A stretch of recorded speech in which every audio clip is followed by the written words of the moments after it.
Good afternoon, ma'am. Good afternoon, everyone. I am Jerry Orani, the next reporter, and my topic is all about inference. Last meeting, we tackled about the questioning, but this afternoon, we will discuss another topic, which is the inference. Anyone from the house know what is inference? None? Okay. Based on the module, inference defined as the process of drawing a conclusion based on the available evidences plus previous knowledge and experiences. So in other words, inference is an idea or conclusion that's drawn from evidence and reasoning. So for example, there's a crime. So dito papasok ang inference. For us to solve the crime or this case, we need to analyze the available evidences that is left behind in the scene of the crime.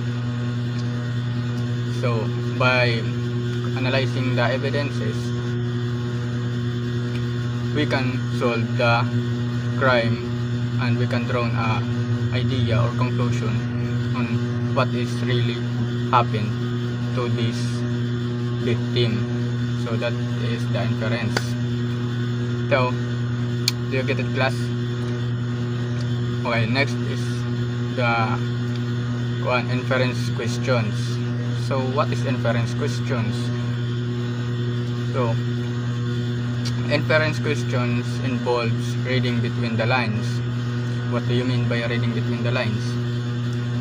It is the ability to read what has been implied. It is the process of drawing conclusion or making a logical guess based on available evidences and prior knowledge, often described as a reading between the lines. This skills allows readers to understand deeper meaning, make predicts, and interpret text beyond literal words presented. So, I have here an example of what is inference questions. Can you please read, miss?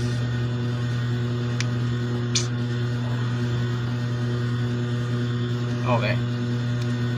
Based on the example, the writer does not implicitly state that the man in the story to eliminate the person. So by reading